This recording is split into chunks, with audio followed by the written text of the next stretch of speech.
So good morning guys. तो चलिए start करते हैं 25 मार्च के इंपॉर्टेंट करंट अफेयर्स को। तो इस प्रश्न में आपसे पूछ रहे हैं, हाल ही में छत्रपति शिवाजी महाराज नाम की पुस्तक को किसने लिखा है? तो आंसर होगा श्रीमंत कोकाटे ने। श्रीमंत कोकाटे ये एक प्रसिद्ध मराठी लेखक और इतिहासकार हैं जिन्होंने अभी हाल ही में अपनी पहली अंग्रेजी पुस्तक छत्रपति शिवाजी महाराज को जारी किया है, जिसे दिलीप चौहान ने अनुवाद किया है। तो नाम याद रखना, श्रीमंत कोकाटे।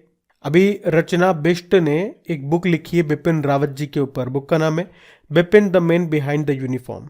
के.एम. चंद्रशेखर, इन्होंने as good as my word नाम से बुक लिखी। और Sajjan Singh Yadav India vaccine growth नाम की बुक लिखी थी, जिसको हमारे हेल्थ मिनिस्टर मनसुख मांडविया जी ने लॉन्च किया था। तो ये ध्यान रखना।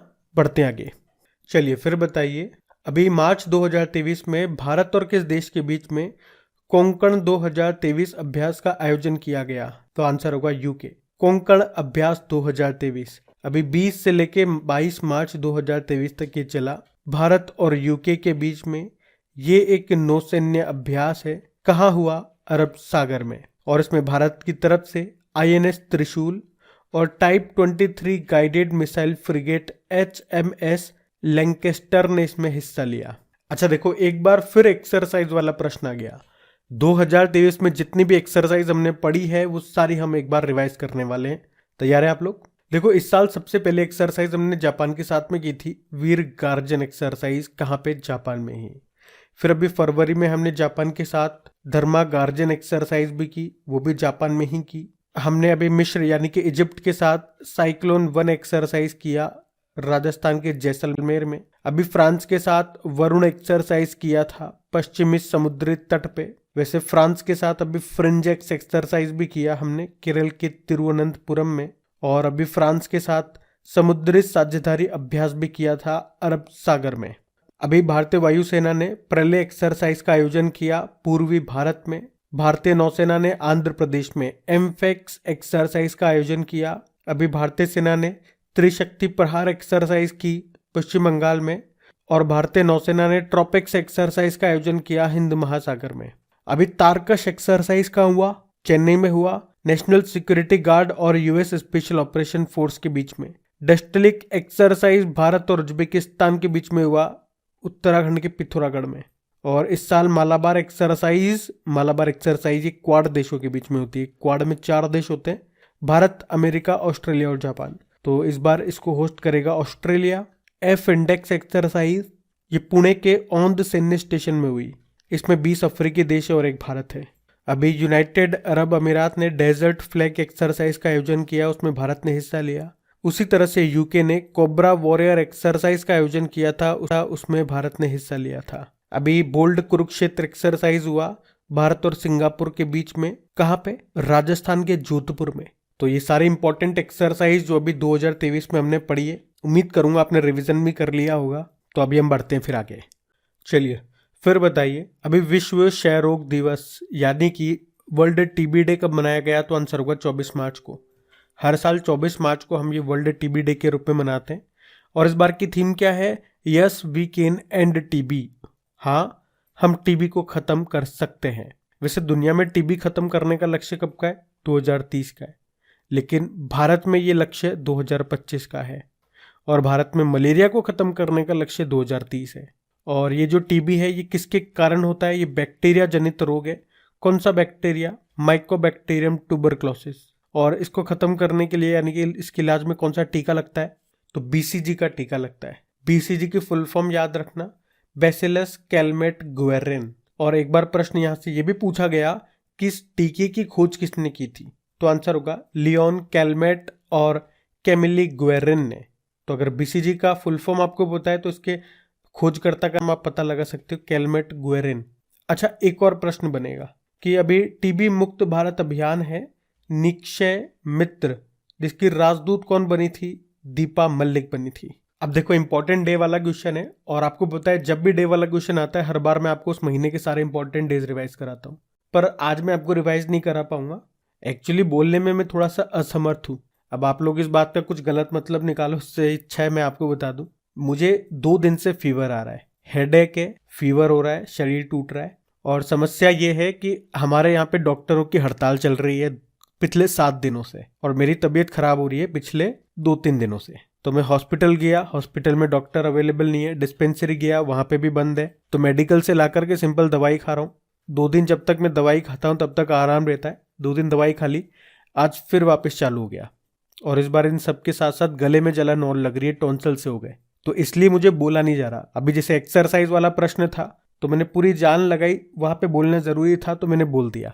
तो हो सकता है इसलिए आज के सेशन में आपको मेरी आवाज में इतनी एनर्जी भी न लगे, तो कारण मैंने आपको बता दिया है। और हाँ, अगर आप में से कोई इस वीडियो को वेरी फर्स्ट टाइम देख रहे हैं, सेशन अच्छा लगे तो इसे लाइक करके अपने दोस्तों के साथ में प्लीज शेयर जरूर कर देना। अभी तक चैनल को सब्सक्राइब नहीं किया, सब्सक्राइब करके बेल आइकन को प्रेस कर लेना।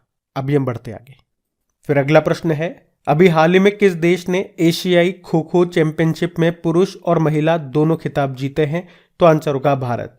आपको याद हो तो हम लोगों ने पढ़ा था ये चौथा एशियाई खो खो चैंपियनशिप ये कहां पे शुरू हुआ था?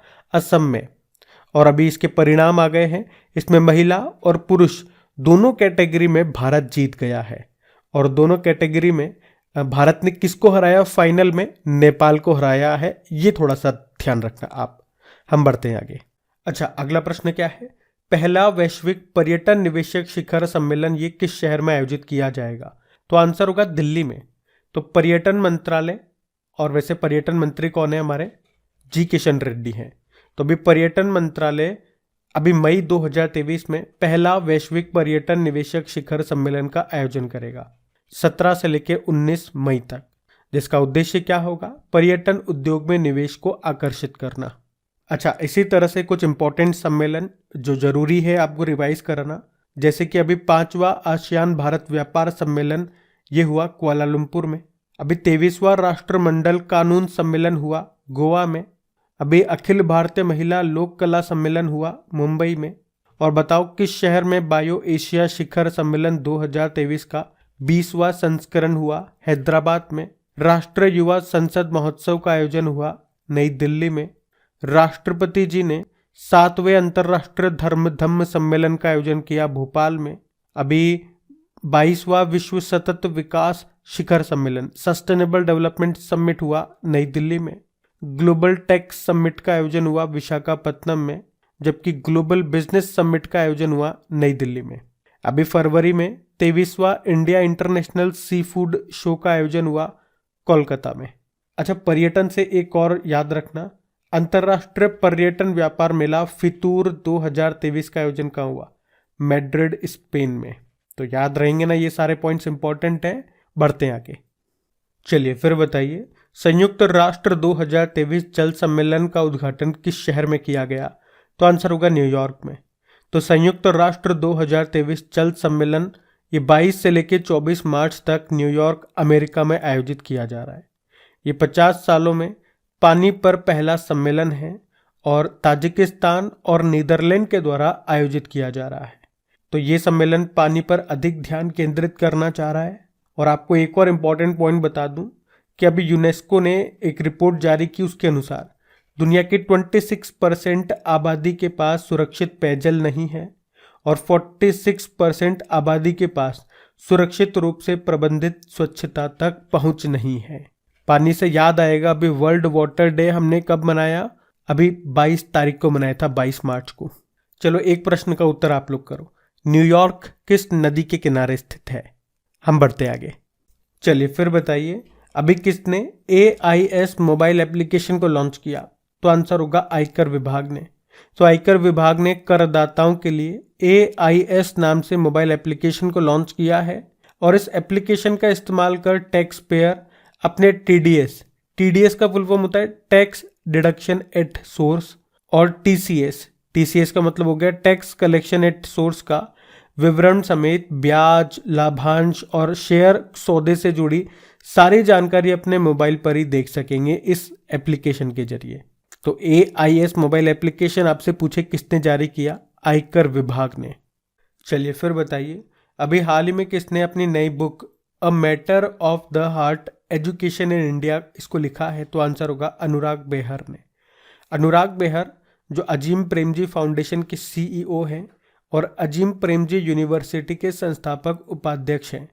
उन्होंने अभी अपनी नई बुक लिखी है जिसका नाम है a matter of the heart education in India. अच्छा, A.K. द्विवेदी ह्यूमन एनाटॉमी नाम से बुक लिखी। अरविंद मंडलोई जावेद अख्तर के ऊपर एक बुक लिखी है, उसका नाम है Jadunama. Shubhra Gupta Irfan Khan a life in moves नाम से बुक लिखी इन्होंने। ध्यान रखना, ये बढ़ते आगे। और फिर बताइए, अभी हाल ही में अश्नीर ग्रोवर ने किस नाम से क्रिकेट फैंटेसी स्पोर्ट्स एप्लीकेशन को लॉन्च किया? तो आंसर होगा क्रिक पे। तो भारत पे के को फाउंडर रहे अश्नीर ग्रोवर। इन्होंने एक नया क्रिकेट फैंटेसी स्पोर्ट्स एप्लीकेशन क्रिक पे, जिसका नाम है, इसको लॉन्च किया है। ये कुछ हद तक ड्रीम 11 और दूसरे जो गेमिंग प्लेटफॉर्म होते हैं उनके जैसा ही है। इस एप्लीकेशन को बनाया है थर्ड यूनिकॉर्न प्राइवेट लिमिटेड ने, जो अश्नीर ग्रोवर का ही है। तो इसका नाम याद रखना, क्रिक पे इस एप्लीकेशन का नाम है। ध्यान रखना, ये बढ़ते आगे। फिर हमारा अगला प्रश्न है, हाल ही में किस गेंदबाज ने वुमेन प्रीमियर लीग 2023 की पहली हैट्रिक ली? तो आंसर होगा इजी वोंग ने। तो मुंबई इंडियंस की 20 वर्षीय तेज गेंदबाज हैं इजी वोंग। उन्होंने वुमेन प्रीमियर लीग 2023 की पहली हैट्रिक ली है।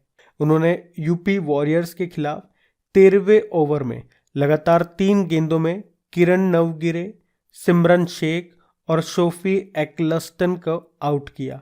मुंबई इंडियंस ने नीलामी में वोंग को 30 लाख रुपए में खरीदा था। वैसे आप जानते हो, स्मृति मंधाना ये वुमेन प्रीमियर लीग में सबसे महंगी खिलाड़ी थी। 3.4 करोड़ रुपए में इनको खरीदा था रॉयल चैलेंजर्स बेंगलुरु ने। वैसे वुमेन प्रीमियर लीग का टाइटल स्पॉन्सर ये टाटा ग्रुप है।